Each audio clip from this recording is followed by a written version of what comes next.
तनुजा शुभो के लिए कॉफी लेकर आई है, पर बात कुछ और ही है जो उसे अब समझना है। अच्छा, मैं क्या सोच रही थी, उस लड़की के बारे में कुछ पता चला? नहीं। मगर कहाँ गई होगी वो? कहाँ जाएगी? होगी कहीं यहीं कहीं छिपी बैठी होगी कोलकाता में, और सही समय का इंतजार कर रही होगी कि कब अनिरुद्ध को फिर से अपने चंगुल में फंसा है। उसे पता है कि अभी अर्शी को चोट लगी है, अनिरुद्ध ऑक्यूपाइड है। एक बार अनिरुद्ध फ्री होगा तो फिर से मौका देखकर स्ट्राइक करेगी। ऐसा कर सकती है? कुछ भी कर सकती है। अरे तुमने देखा नहीं, यहाँ रहते हुए, हमारे घर में रहते हुए उसने क्या क्या गुल खिलाए। पूरी सोसाइटी में नाक कटवा दी हमारी। मुझे ना बहुत फिक्र हो रही है, अगर सच में उसने ऐसा कुछ कर दिया तो? तुम चिंता मत करो,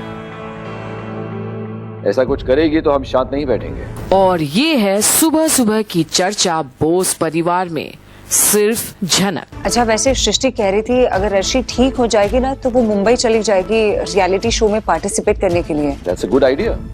और मेरा मानना है उसे घर से निकलना चाहिए। एक बार मुंबई जाएगी तो उसे कॉन्फिडेंस भी बढ़ेगा, प्रोफेशनल लोगों के बीच में रहेगी और साथ साथ अपना प्रोफेशनल करियर भी शुरू कर पाएगी। हाँ, ये तो सही कहा आपने। वैसे ना सच कहूँ तो मुझे उस दिन के बारे में सोचकर भी इतना डर लग रहा है। उस दिन कैसे आग लगी, हमारी बेचारी अर्शी ने कितना कुछ सहा है। I know। पर वो है कहाँ?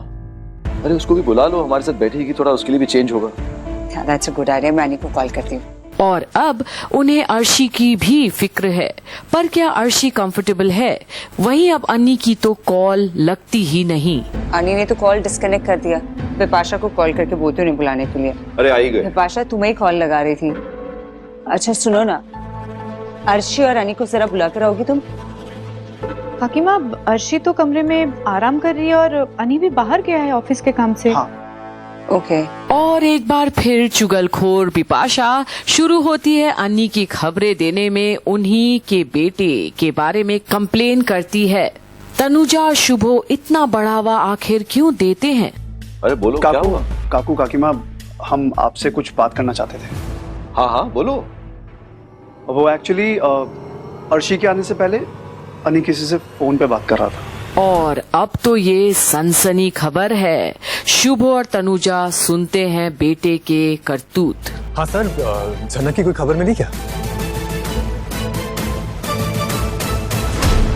और उसकी आवाज में झनक को लेकर कुछ ज्यादा ही फिक्र थी। ये बात आप दोनों से हम पहले ही करने वाले थे, लेकिन मौका नहीं मिला। एंड काकी माँ काकू, आई होप कि हम दोनों अपने बाउंड्रीज क्रॉस नहीं कर रहे। नहीं नहीं बिपाशा, तुम दोनों उसके बड़े भाई भाभी हो। और मुझे जान के खुशी है कि तुम्हें अनिरुद्ध की फिक्र है। और मुझे भरोसा है तुम उसके बारे में जो भी बोलोगे वो अच्छा ही होगा, भले के लिए। तो क्या वाकई में बिपाशा लाल अनी का भला करना चाहते हैं? काम तो कुछ है नहीं उनके पास। अब हम करें तो भी क्या ही करें? तनुजा, कुछ करने की जरूरत नहीं है। अगर वो झनक अनिरुद्ध को इन्फ्लुएंस करना चाहती है तो उसे कोशिश करने दो। लेकिन एक बात पक्की है कि अनिरुद्ध की शादी अर्शी मुखर्जी से ही होगी। और मुझे अपने बेटे पे पूरा भरोसा है कि शादी हो जाने के बाद वो उस लड़की को पलट कर भी नहीं देखेगा। पर क्या अनी भरोसे पर खरा उतरेगा?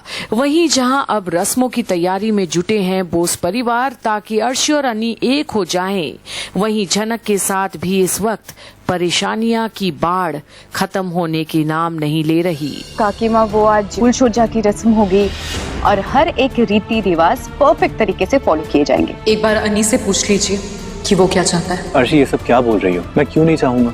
नहीं, मैं बस ये चाहती हूँ कि तुम हाँ तभी कहो अगर तुम चाहते हो। अगर मैं 1000 बार भी हाँ बोल दूं ना, फिर भी तुम्हें मेरी बातों का विश्वास नहीं होगा। अब दोबारा भरोसा करने में वक्त तो लगेगा ना। ऐसा क्या किया है मैंने? पूरे शहर में इससे और कोई जगह नहीं मिली। ऐसे ही कोई भी लड़की मेरे घर मुंह उठाकर नहीं आ सकती। मैं अभी के अभी यहाँ से चली जाऊंगी। कहीं नहीं जाओगी तुम जनक। ये सिर्फ तुम्हारी मैडम का घर नहीं है, मेरा भी है। क्या मैं अपने मेहमान को यहाँ नहीं ला सकता? नहीं, अगर वो मेहमान एक जवान लड़की है तो नहीं ला सकते।